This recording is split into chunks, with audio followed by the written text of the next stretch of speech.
This program tonight is dedicated to my mother, Carmelina Salvatrese Russo O'Heron. She was born in Conspicua, Malta in 1911. At the age of 2, she came to America to join her Sicilian father, who was already here, and she came with her mother, and she lived in Torrington, Connecticut. She died in 1986 in Torrington, Connecticut, and is buried there today. I'm going to teach you tonight a lesson that she taught me when I was young. I hope you listen. Rest in peace.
Everybody, I'm on Memorial Day weekend.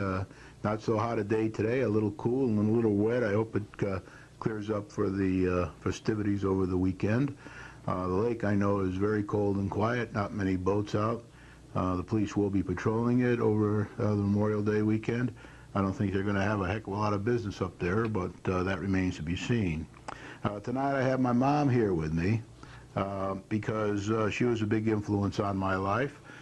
We had a carrot and stick relationship there. My dad always tried to provide the carrots by reading Uncle Wiggily stories and any positive things he could tell me about salesmen and people that were successful. My mom and dad were both factory workers. My mom used to give me the boots in the rear end when needed to get a job or to do better or whatever. So I thank her for that now. At the time, it was very difficult because we were both thick heads, and she ended up with a brain tumor in her for 25 years, and behaved a little strangely for a while, and we didn't understand why until we finally found out the facts. But my mom taught me a very important lesson at a very young age, which helped me a lot in life, and I want to repeat that tonight. My mom, at the age of 65 or so, went down to Cove Park in Torrington, Connecticut, and she tripped in a pothole that they had in the center of the park. It's in the center of town down there. And she broke her leg at a, elderly age. She went to the hospital. She got it all fixed and wrapped up, and she went home. And a lot of people in town, when she went to the stores, and the neighbors, when she told them the story, they all said, "You should sue the town. You should sue your town." And my mom said, "I will not sue my town. I was brought up here, educated here, married here, had children here, and had a very good life here. She never wanted to live anywhere else. Whenever I traveled in the world, she wouldn't come visit, even in Italy, or where her heritage was. But she felt very highly about the town and would not sue the town." And she said to me, "Brian, you should never sue your town. Sometimes you'll feel like suing your town, but don't do it." Now, as I've been around the lake for the last 5 or 6 years, I've been trying to help people get permits for various things and get through the permitting process, which is not easy. And one of the questions they always ask me, especially if they're not getting what they want, they say, should I sue the town? And I've always said, no, don't sue the town. Do your best to live within the rules, and if you don't like the rules, try to get them changed, which I've done myself, partially successfully and partially not over the last few years, and or live with what you can get and try to save your money. Once you get involved in lawsuits, the lawyers usually win. I think it was Dutton Buckner who said, one of our last selectmen who said, usually in America, 50% of the cases in courts, one lawyer wins and one lawyer loses. Now, I'm sure it's not quite that balanced because there are ties once in a while and settlements once in a while, but it costs a lot of money. And usually it costs a lot of money. You could get up to $30, $40, $50, $60,000 and it's been known to happen around here if these suits drag out for a long period of time. So I would say think twice about that, people who are contemplating that, and never threaten to sue. That is not a good idea, because as soon as you threaten to sue somebody, then their lawyers tell them immediately to say as little as possible because it might be held against you later in court. So I would say don't threaten to sue, and then don't sue if you can at all help it. I'm sure there will be cases when it is okay to do that. But in my life, almost 71 now, I've never sued anybody, and I've had a lot of occasions where I was so mad I thought I would. But usually what I do is I type up a letter and get all the vitriol out into the letter, and then tear it up and throw it in the wastebasket and get on with my life. So that's a lesson I learned from my mother. She didn't have a college education, but she was very smart. She knew 5 languages. She did every kind of hand knitting, sewing, tatting, crocheting that you can imagine. The second picture you saw up there was me as a child, with all the clothes I had on were made by my mother. Later on in life, when she used to make me thick woolen sweaters and thick woolen socks and thick woolen scarves and hats, when I was in high school, we were ashamed to wear them, and because they weren't store-bought like everybody else in school had. So whenever I go now around the world, I'm in airports, I see people sewing and knitting and crocheting and tatting, and I encourage them, because now one of my highest possessions are the things my mother, Afghans and quilts and things that my mother knitted for me, and I still use to this day. So with that, I want to move on to the next comment, and that is micromanagement. There is in the charter, and I'll hold it up for you, in the charter for our town, there is on page 11, section 511, page 11, a non-interference clause in this here. Now, I advise everybody, especially if they're a selectman, to read that clause, because it has to do with the relations between the selectman and the town manager, and it's kind of clear. Now, I'm not a lawyer, and I am on a Charter Revision Commission, but we always need legal help to probably interpret these things. So I would advise everybody to read them, and then if you do need legal help to interpret it, either ask, get the advice somewhere. But everybody should know that, because in the Charter Revision Commission that I'm on, that was one of the major things that all 5 Charter Revision Commission members agreed on, was that we wanted to try to minimize the micromanagement of the town manager. Now, I think I'm going to be talking a bit about that tonight. If I get there, there's quite a bit to talk about. If not, I'll finish it up next week, because there's no selectmen meeting next week. So I want to say that we still have too much micromanagement going on in the selectmen meetings, in my opinion. And again, it's interpretation of the charter and interpretation of the rules, but it's much more micromanagement than I've ever seen before in my life in business. So there tends to be a lot less micromanagement in business anyway. So it's a little more difficult to stomach it here in this bureaucratic environment where people, they, especially educators, are used to micromanaging the town manager. Now, we have a very good town manager, believe me. I've talked to him a few times already, and this guy's going to really help the town, just like Bruce Grezik did and past town managers did. So I think you're going to be happy with him, but you got to give him a chance. We got to let him get on, and we certainly don't need to do his job for him or lecture him or any of that kind of thing. We need to let him get on with it, ask us for the things he needs, and then either give them to him or don't give them to him, one way or the other. Now, I'm going to put up quickly for you a normal distribution curve. I've done this in the past, and I'll do it again here. I didn't bring my good drawing. I left it, I think, out in the truck, but this is the normal distribution curve. Now, we've been having a lot, and this is the average in the normal distribution curve.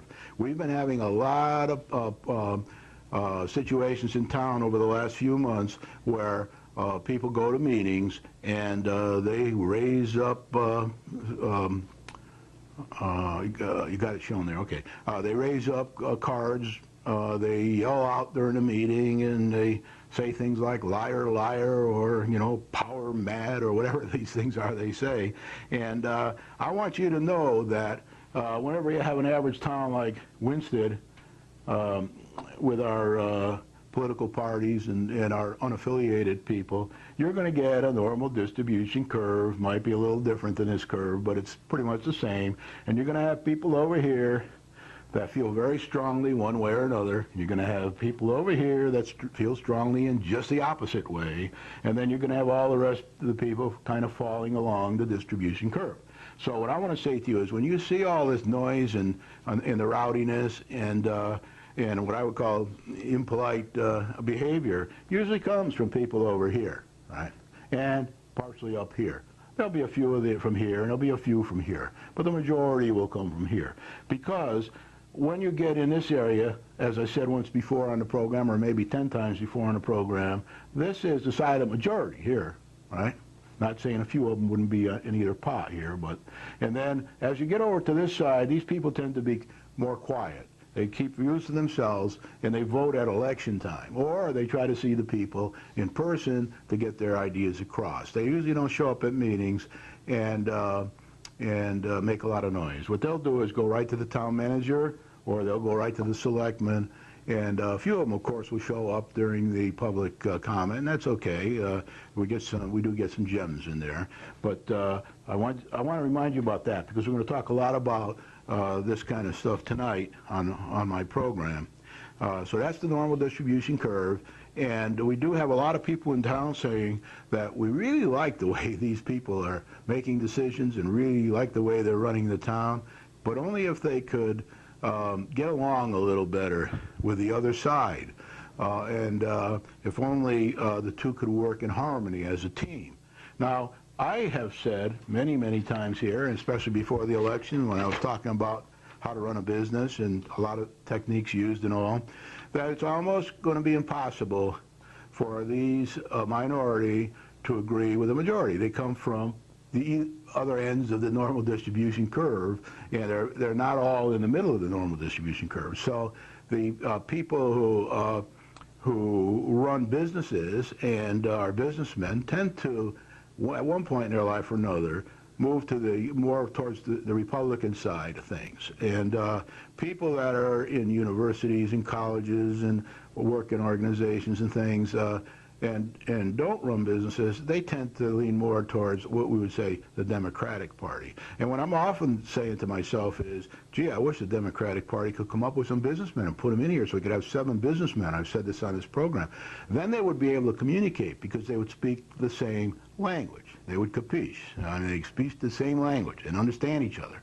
But here we have a problem, and it's getting more and more progress as we go along, that there's a difference in understanding between both of these political parties. And there's one way to do things and another. There's a terrible lack of trust. Some of that lack of trust is earned because if you, as I've said before here, if you hold somebody and give them information in confidence and in trust, and then they go to the newspapers and or to agitators and make a big thing about it, you're going to think twice about giving them confidential information in the future. So what you would say is, hey, rather than give them the confidential information so they can go beat us up with it in the newspaper or with the agitators, then maybe we just better get on with the decisions. And then we'll still get the agitation in the newspaper, but at least the decision will be done.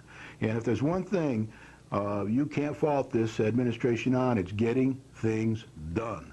Another beautiful meeting this week where a lot got done. I had to give it a non-professional, and we'll talk about that a little later in the program. First non-professional since the election. It's a little worrying, but I will give some advice on how we can avoid that in the future. So now I want to talk about an example that I had in my own life when I was asked by the president of the 5th largest computer company in the world. I was very young at the time. He had gotten some information from his manufacturing people, and they said, "Dear President," they wrote him a letter. They said, "We want to cancel one of the printers that goes along with our big computer system." In those days, there were no PCs. They were all huge 50 to 100 or $500 million computer systems. And they all had to have a printer so they could print things out. So the president said, "Well, you go up to the factories in Manchester, England, and find out why they want to cancel this printer." So I went up to the factory right away, and I got on the factory floor, and I talked to the people that were manufacturing the printer, and I talked to people that were using the printer and people that designed the printer, and they got together with me and they said, "Brian, there's nothing wrong with this printer. That a few new tools and a little design change, etc., won't cure. We don't need to cancel this huge investment the company has in this line of printers." So I went back and I told that to the president, and he gave them the tools and some design help, and they fixed the problem and got on the production with the line of printers. So I went back to the head office, and the president said to me, "Brian, will you go up there in the manufacturing organization," which was 10,000 people, "and get with the managers and find out why they wanted to kill this printer. Why did they want to stop this printer?" So I went there and I talked to the managers, and within an hour or two I found out by questioning them that 5 years earlier there were 2 printers in line to be the printer for the company's line of products. And there was one group who designed one printer and put that in the race.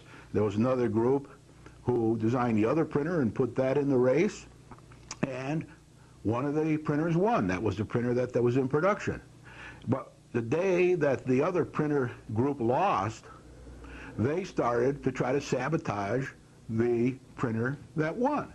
So for 5 years, they were in there banging away, trying to point out all the faults with the printer, how bad it was, why they should have chosen the one they didn't choose.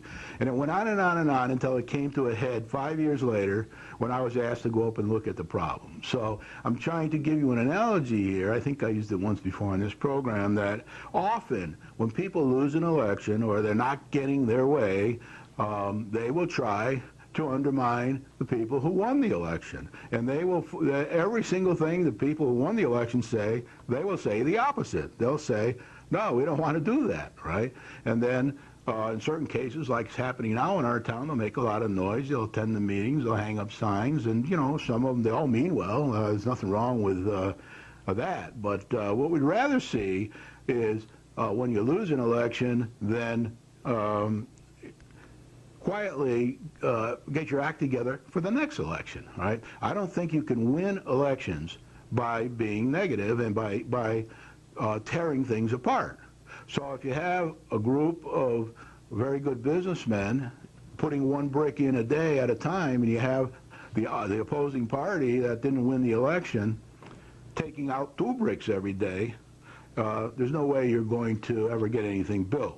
So we've got to stop this. I, once again, ask the leaders of the 2 political parties, the 2 chairmen, to get with the town manager and try to work out a plan for success, a plan to get a good image for the town, to stop all the bickering, and realize that there is distrust here, find out why, fix it, and let's get on with it. And that was one of the main things that the summit meeting a few weeks back wanted. They wanted to have a good image for this town, and there'll be some good information in here. It was in a select meeting about that. The other thing I want to talk quickly about is bicycle shedding. Bicycle shedding is, I've talked about many times, seen Northcote Parkinson. He is the father of Parkinson's Law. He was an Englishman. He wrote books about it. Parkinson's Law is things expand to fit the space available. So if you build a garage, two-car garage, pretty soon you got in everything in the garage except your cars or trucks. And you have to park your cars and trucks outside of the garage because you got lawnmowers in the garage, you got workbenches in the garage, you got tools in the garage, you got old tires in the garage, you got snow blowers in the garage and everything. And if you ride around town, you'll see a lot of examples of that. Well, in the same book where he wrote that famous thing that everybody in the world knows about, things expand to fit the space available, he had a chapter on bicycle shedding. And that was where a group like our selectmen would get together and they would say, we want to build a $50 billion nuclear plant. And everybody would look at each other. There were very few comments because most people didn't know anything about a $50 billion nuclear plant. Next item on the agenda after 5 minutes of that was we want to put a new roof on the bicycle shed out in the backyard. Well, everybody knows something about a bicycle shed. So they all have comments to make, and that lasts for about 2 hours, unless managed properly by the chairman. So one person says, let's not have a bicycle shed. Another person says, let's put a tar roof on. Another person says, let's put a glass roof on. Another person says, let's leave the one we've got. And then they all talk about it. It goes around and around and around. And it's because everybody knows something about that. We have quite a bit of bicycle shedding going on at these meetings, and unfortunately, again, it's usually the minority party for some reason or another, and I think part of it's because they don't do their homework. But there's a couple examples I think that will be in this tonight's meeting. So that's it for the comments. Now we'll just go to the agenda quickly, and I've already talked about the comments. The notices will be next. Very little bit about the budget, not much at all about planning and zoning, just a quick update. But then the selectmen meeting, I'll go through my normal selectmen meeting things and my normal selectmen meeting comments. Before I go on with that, I want to show you the voter registration for May 1st, so you know how many voters are in town. And now we're going back to the normal distribution curve again. There are 1,882 Democrats. There are Republicans, 1,400.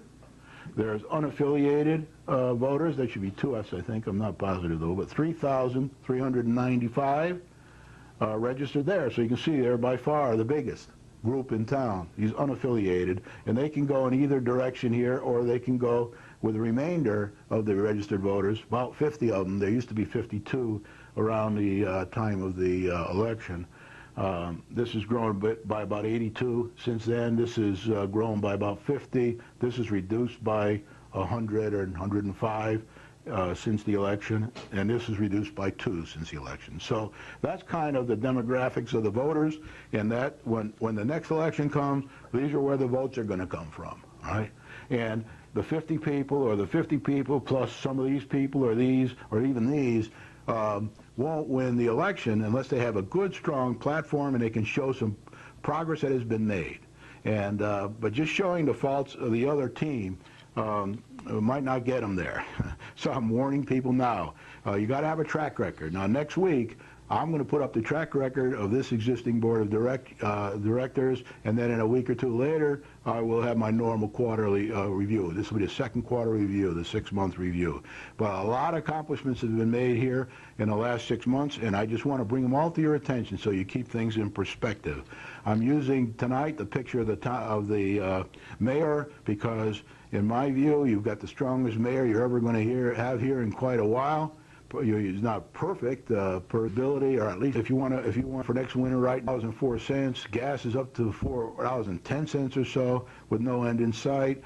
And there's a lot of problems happening here, and stock market's down, so don't expect any miracles here. What's going to happen is if this budget is turned down this time, then there will be further cuts that will be quite serious. I hope we can avoid it. I hope people do agree the budget, and I'm not one for high taxes, as everybody who knows me knows, but we're in a pickle. We got to hurry up and get this revenue in, and we got to try to get these taxes under control because they're hurting a lot of people that are getting squeezed from all sides with all this inflation and that's going on. So even though we've only gone up a couple percent in expenses and 7% in need from taxes, people are also getting hit by this inflation that's going on in the economy. It all affects food, it affects the way they run schools all over the states, it affects everything. So now with the notices, there will be a special town meeting at the Gilbert School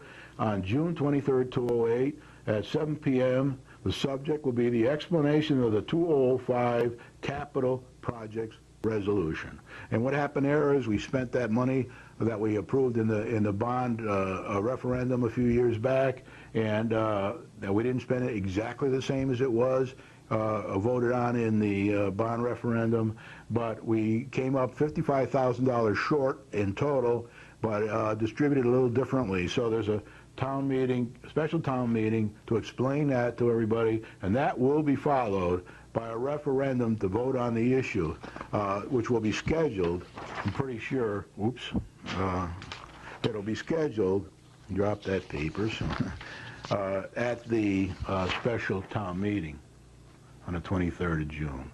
So experts will be there from the bond subcontractor to answer any questions that anybody has about this, and then they will schedule a referendum. Planning and zoning, the minutes, last time I told you there was a May 12th meeting, but I didn't have the minutes yet. The minutes are available now if you want to look at those, and you get them either on the internet or through the planning and zoning office. It was, as far as the development is concerned in the POCD, it was kind of uneventful. What it said in the minutes is that we will have our meeting about the next month about the 3 top appliers for the POCD, and that's kind of that. According to the newspapers, there's an executive session scheduled tonight. Now, I record this in the afternoon on Thursday and show it at 8 o'clock, so I don't know anything about this referendum, but you will be able to read, about this executive session that'll be on while you're watching this program, or maybe even be over by then tonight. But in the papers in the morning, you'll be able to read what happened there, or you can go to the meeting at 7 o'clock in the town hall yourself in person, and hear the results of that meeting. But according to the newspapers, an executive session scheduled tonight, May 22nd, 2008 at 7 p.m. to discuss the chairman and possibly make a decision, the chairman of planning and zoning. So after tonight, hopefully, if everything goes according to plan, then we'll have a decision one way or the other, and we can get on with our voting on Tuesday for the taxes with a little more information available. Right, now the Board of Selectmen meeting. That was called to order. That's great because that's just informational. Then there was an agenda review, approval of previous minutes, boards and commissions and liaison reports, the red are all policy, town manager's report, which is green as usual, appointment of auditors, they appointed the auditors, sale of property at 205 Gilbert Avenue, donation of property at 643 Jewel Road, these are all red, resolution for smaller cities project sidewalk and pedestrian safety improvements in the town area, an audit requirement for outside agencies. I'll talk a bit more about these when I go into the next set of slides. This was a fantastic event here. This is the resurrection of Lazarus. This is the 1999, February 22nd, I've got it burned into my memory, 1999 redevelopment plan for downtown Winston. And that was talked about at this meeting. A vote was taken to move ahead with the plan.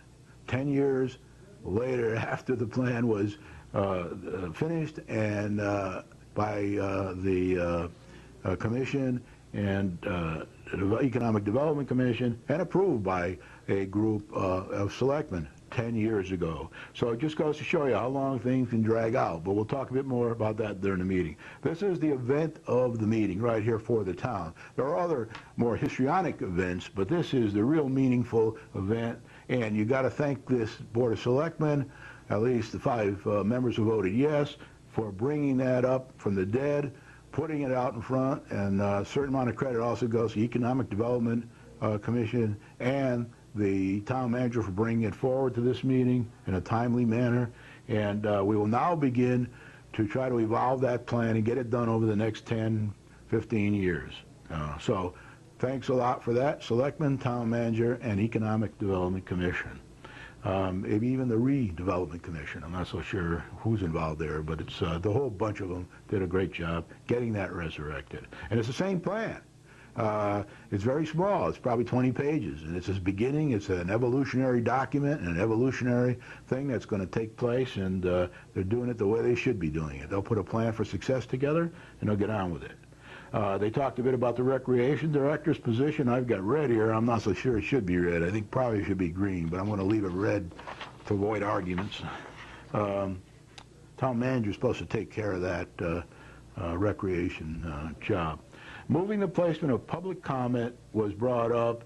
Again, I'm not so sure that's supposed to be policy either. I think it's the mayor who decides where to move the placement of the public comment during the meeting. And because the meetings have shortened so much in the last 6 months, from 2 to 4 hours down to mostly 45 minutes to an hour, then it's possible to move this more towards the end of the meeting. But there's a lot of discussion about that. Refunds, as recommended by the Director of Revenues. There were some refunds to be given back to taxpayers that were voted for. Petition to the Board of Selectmen, re the parking attendant. About 70 people in town wrote a petition and signed it and sent it in, and it was presented but from the Town Manager to the Selectmen. 205 capital projects reallocation. That's what I talked about earlier, the meeting that's going to be on June 23rd at Gilbert School, 7 o'clock. And that's a resolution approved decreases and increase in the appropriations and borrowing. Some things cost a little more than they thought they were when they did the bond issue a few years ago. Some things cost a little less. It all averages out to $55,000 less. So I don't think there'll be too many big problems during this hearing, but special town meeting, I mean, right? But you never know. This is Winston, you know. Employee accumulated earnings. We had that problem over the years. These guys are getting their hands around it. The Town Manager is going to solve that problem, and he hopes to have that fixed soon. Executive session regarding fire department personnel issues. We don't know what happened there. That was done in secret. And then no decisions were made when it came out. And then there was public comment. 5 or 6, maybe 7 people spoke during public comment. Then they did unfinished business, and they did new business. Okay, so that's kind of what they talked about, and the actual issues they voted on are here, so I'll go over those with you. Vote to table the sale of 205 Gilbert Avenue indefinitely, and that was 4 in favor, 1 against, Selectman Perez, the reason they want to table that is because they still have to do some town work to determine whether easements need to be there or whether it needs to be surveyed or whatever. So they're going to go look at that, the Town Manager will, and then he'll come back to this meeting once he gets all the information put together. This is an area where I thought we had a bit of micromanagement happening. Vote to place the donation of property at 643 Jewel Road on the next town meeting agenda. That was unanimous. Maybe I had it backwards here. I don't think so. Okay, well, anyway. Vote to reaffirm small cities project decision.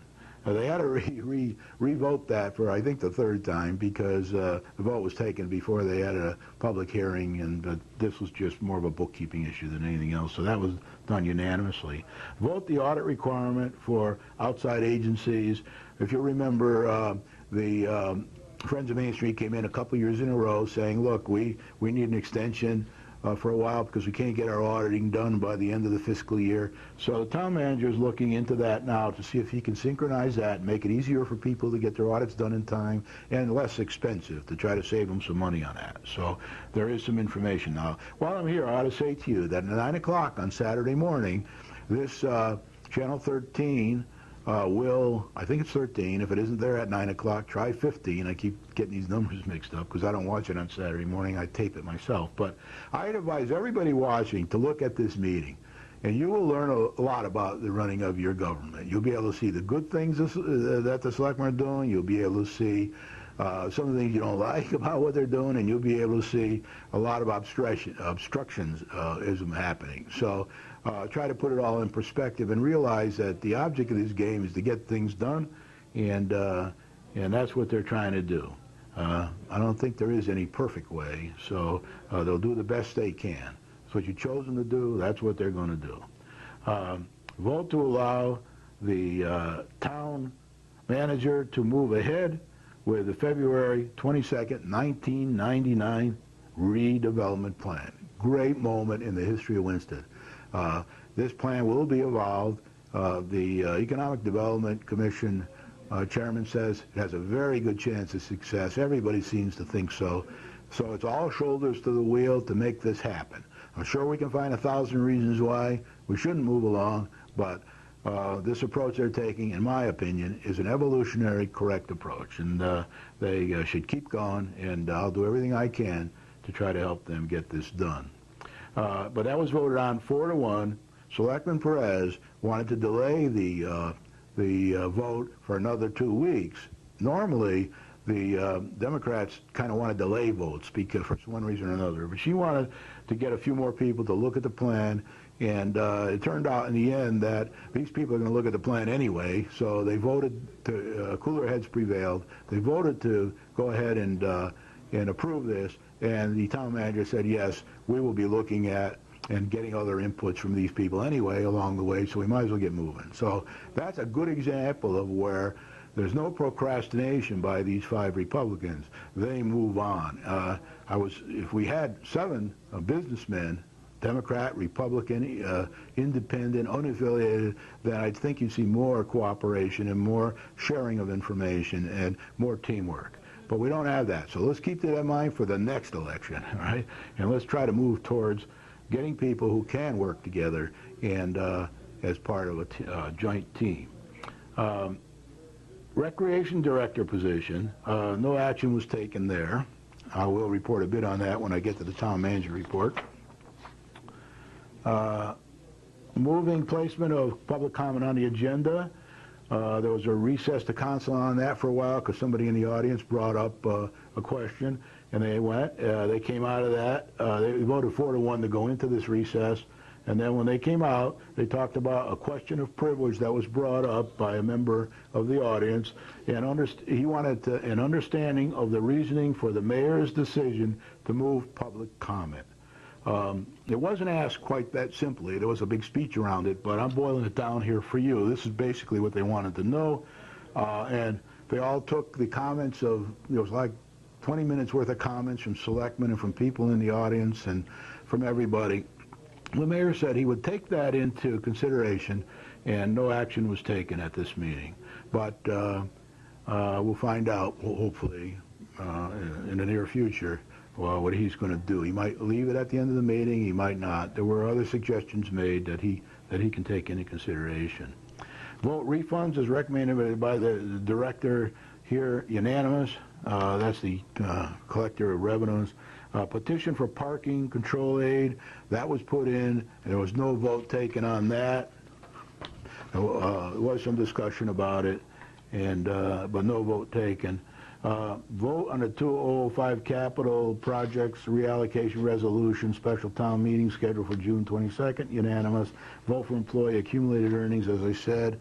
I think I put up the same one again there, okay. So that's the end of that. Sorry, I had to put that up twice because I got 2 piles here. All right, now the major status report. There's no big change on that, but we're moving in the right direction. And if we can get more and more of these things into a plan, then we'll have a 5-year plan. The only thing I'd like to say here is the town manager is working on a 5-year plan with the selectmen. Sooner or later we'll see one. Hopefully not too much later, but it does take time to put these things together.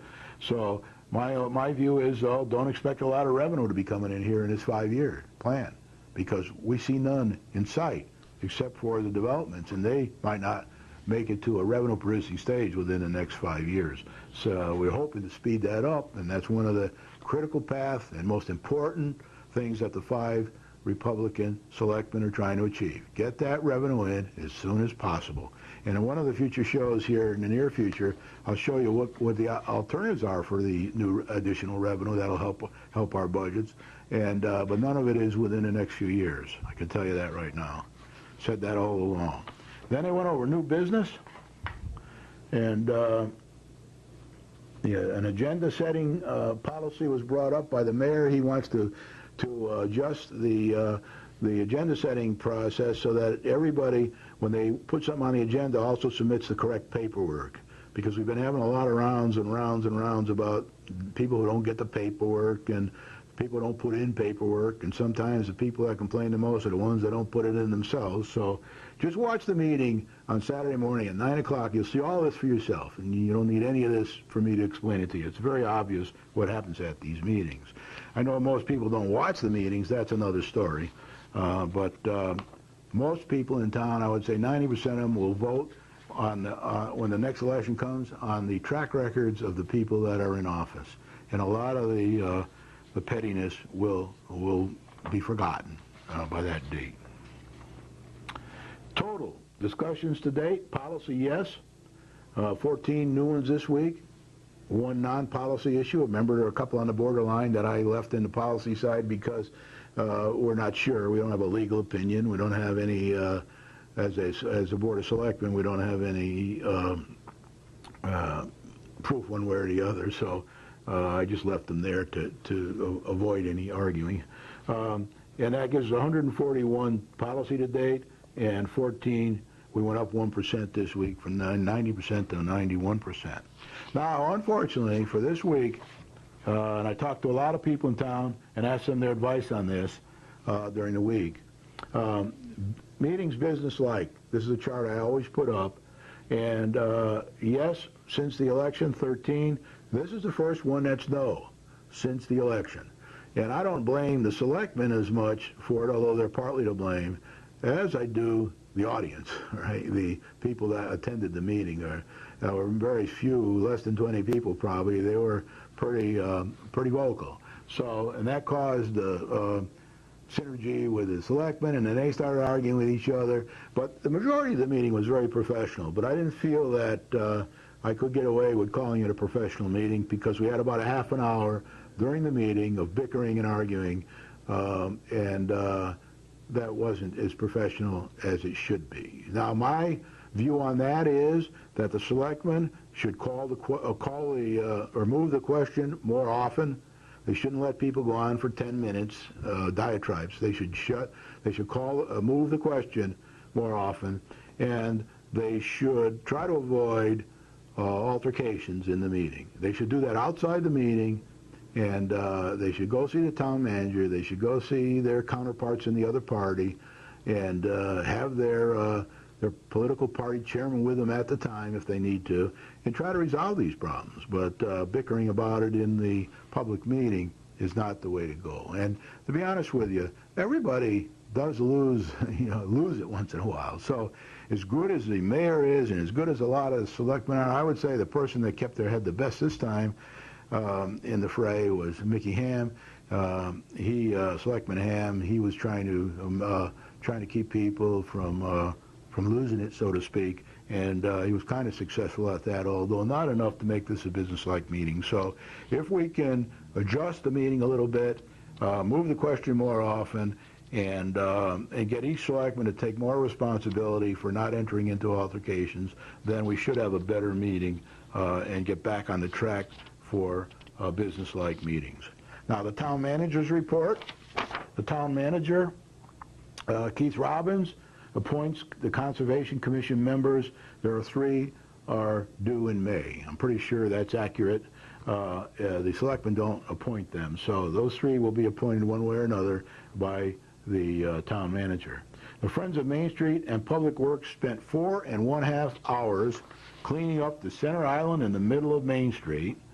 Some new approaches were taken to make the work more efficient and improve safety. This was done together with the coordination of the town manager between these groups, and the participation of the people in the groups, and everybody was quite happy with the outcome, and hopefully this will be done again in the future.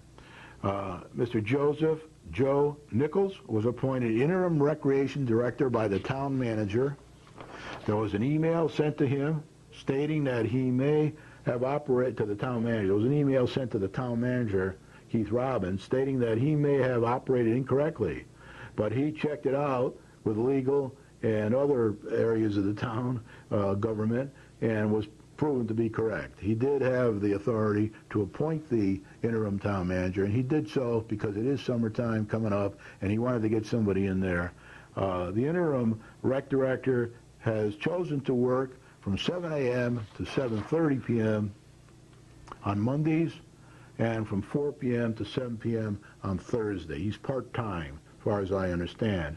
His earnings will be, he'll be paid $17.50 per hour. And from what I gather, that's about half of what the recreation director was earning. The town manager is trying to adjust the starting salary for the permanent position with the bargaining union. So he's working with them to see if there's some way we can adjust that salary. He's got some ideas, and what he wants to try to do, I think, is try to end this argument that the town manager or the recreation director's salary is too large and was measured improperly. There was a little bit of micromanaging going on there by one of the selectmen, which I didn't think was appropriate. This guy's pretty sharp. He knows how to deal with unions, and he knows how to deal with the rec group, so I don't think he needs much help in that area. What we do need is to get the selectmen concentrating on working together more and not directing the town manager. A written request to seek candidates for the permanent position has been given to the Civil Service Commission in writing and was passed out in advance of the meeting. So they did it in writing. The town manager did. He gave it to the Civil Service. They're out looking for 3 candidates. And the Recreation Board, at the same time, is reviewing the job description, according to the town manager, for possible improvement. This is a good time to try to improve the job description or eliminate some things from the job description, because if you're going to go through a salary adjustment with the union, you need to make sure you do it right and get it done. So what will happen here is, once 3 candidates are provided by the Civil Service Commission, the town manager will make a choice with input from a subcommittee of 2 or 3 members of the Recreation Board. It's his decision, but he will ask for input from a subcommittee of the Rec Board. Now, if those 3 people turn out to be somebody he's not happy with, he can ask the Civil Service for 3 more candidates, and they will find 3 more candidates and submit them to him for consideration for the job. Now, I'm going to talk a bit about meeting comments. My own little watch clock here isn't working tonight, so I'm not exactly sure how much time I got left. I usually have a little clock that I use to keep an eye on where I stand, but the battery is dead or isn't clicking away, so I have to rely on these guys to tell me when I get close. Meeting comments. With the exception of the elongated, unruly discussion over the mayor's decision to move the public comment session, a new position later in the meeting, this was a very efficient and extremely productive meeting. And I want to emphasize this, because you're going to see, when you watch this on Saturday morning, if you haven't seen it already, you're going to see a lot of bickering, you're going to see a lot of comments from the audience and this kind of thing. And there's a lot you won't see because the camera doesn't show the audience at all times. But basically, despite all that, a lot of key decisions were made at this meeting. And that's what I look for. Where are the key decisions? And the meeting itself was about 45 minutes without the public comment, without the duel over the moving and replacement of the public comment. So there was a timeout for executive session over the fire chief's issues, and there was a little short timeout for 10 minutes to evaluate the rules, the Robert's Rules of Order, and decide how they should handle a question from the audience. So I want to say to you that this was a good meeting in that respect, right? And we should be proud of that, and that's what you have to learn, to keep your eye on the ball. Keep your eye on the decisions that are being made. Keep your eye on everything's happening. Now, in a circus, by the way, well, I was in the Ringling Brothers Barnum and Bailey Circus. Matter of fact, I was there on the day it burned down, and luckily, thanks to my dad, I made it out. When it comes to the anniversary of that, I'll show you a picture of that. But they use clowns to divert people's attention from the real issues, right? That's what they do. While they're putting new cages up and getting the trapeze people ready and doing all that, they have clowns doing things, you know, to keep people occupied and feel like they're getting their money worth. Well, we got a bit of that going on now. It's not all clowns, but there's a lot of distraction going on now, and you have to learn how to separate the wheat from the chaff. Learn to look for the things that are happening that are good for you and your taxes and the town and its revenue, and try not to focus on some of the noise that's happening around this. It's tough to make these decisions, and they won't all be accepted in a nice manner, and it's going to be a tough time. So learn to live with it. Keep your eye out for the truth and the good, positive things. And some people will say, we like the things they're doing. They haven't been done in 4 years. Keep making those decisions, but try to do it a little nicer, okay? So they'll try, I'm sure we'll try to do it the best way they can, but it was very, very good in that respect. I told you about the time of the meeting, so I won't put that chart up. The whole meeting, with everything, lasted about 1.5 hours. That's still kind of half the time they used to last, and this is probably one of the longest meetings we'll have this year. They're usually about 30 to 45 minutes is how long a meeting lasts. The June 22nd, 1999 development plan was moved along at the town manager's request. This can be a great opportunity for the town in the future. The Economic Development Commission will spearhead this activity. There was a presentation made to them, I think it was Tuesday night, and well, I guess it was received very well, and they were very happy about getting moving with this whole thing. I know they're going to do a good job on that. And they're kind of under the direction of the town manager, and of course the selectmen when they need policy decisions and things. And they have a summit meeting that they've organized with about 30 people in it, I wouldn't say town leaders, because some of the people there weren't leaders, but influential town people that will give them, maybe meet 2-3 times a year to give them some oversight and tell them. And in that meeting, the two main issues that were discussed was, one, how can we get a good image for this town? And number two, the land use boards. How can we improve our land use boards to make it easier for people to come to town, still safely, still legally, but the person from the state of Connecticut said Connecticut takes about a year to get these kind of things done and move people into towns. Other states take a few months, 2 to 3 months, to do the same thing. So from a state viewpoint, they're looking at that hard, and from a town viewpoint, we also have to look at that hard. And I think that's beginning to happen now. It won't happen overnight, but things are going on there. And at this meeting, there were a couple chairmen of land use boards, so they were there to hear that input from the town summit meeting. So they're moving along, and there was an attempt by the minority party again. I keep saying this, I wish I didn't have to say it, but until we get some businessmen in there who can keep up and do their homework, the selectmen tried to delay this decision for 2 weeks. And you know, we don't like in business to delay decisions for 2 weeks that don't absolutely have to be delayed, because then 2 weeks becomes 4 weeks, then it becomes 5 weeks, then it becomes a year, then it becomes 10 years, like the 1999 plan. So, because a lot of things happen in the 2 weeks, 4 weeks, 6 weeks. So better to get it going, back the Economic Development Commission, back the town manager, back the people in the summit meeting that want to see this happen as quickly and as safely and practically as possible, and get in and start raising the money. So that's going to happen because cooler heads prevailed in this meeting, and it was voted on, and the town manager is now off and running, trying to work with the Economic Development Commission and all the other commissions in town and business people in town to raise money to make this thing happen. It won't be inexpensive. This is going to be a very, very expensive undertaking. Some the government might be able to help us with, and they do have some leads on that. And there was help, like Bruce Grezik got this going when he was here. He started moving this along, so we thank him for that. Keith picked on it right away when he got here, and he's trying to move it along. And as he says, let's take this little small plan we've got, which is adequate, and let's get on with it. And let's start making decisions to make it happen, and where we have to, we'll change it along the way.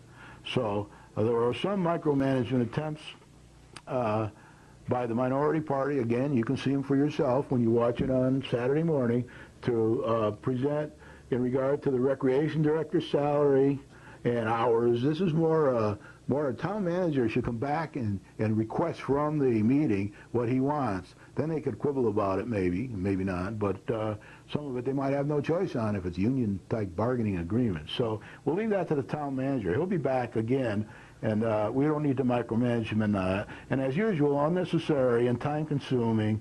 The town manager is more capable of handling these matters involving the selectmen when necessary than the selectmen are, for that reason, as has been proven in the past. The whole discussion on the moving the public comment was perhaps, I don't want to say illegal, I'll cross that word out. It was problematical, and I want to do some more research on that myself, but it was problematical, definitely too long, and very unprofessional. And I think everybody has a little bit of blame on that. They all have to pull up their socks a bit, and some are more, of course, than the other. You'll see that when you watch the meeting. The mayor has the right to make the decision to move public comment if he feels that it is in the best interest of doing business. That's why we elected him. That's why he got the most votes. That's why he's mayor, and he's capable of doing this. The mayor will take the input into consideration. He mentioned that he had already received plenty of advice on this issue from interested citizens before he made his decision.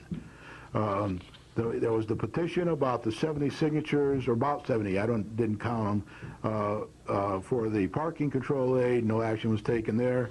And there was a suggestion that maybe we charge more for the infractions, and that way we could raise more money from parking tickets and pay the aid. So that's that. I don't know if that'll happen or it won't happen. That's the end of it for tonight. There won't be a selectmen meeting next week, so I'll probably talk about other things. I want to talk more about the green papers, planning and zoning, and also the summit meeting that happened, and the 1999 plan, and do more of that kind of thing, although I'm sure there'll be some issues about the planning and zoning next week because of the decisions that are made one way or the other this evening. With that, it's past my bedtime. Thank you very much. I'll be back next week.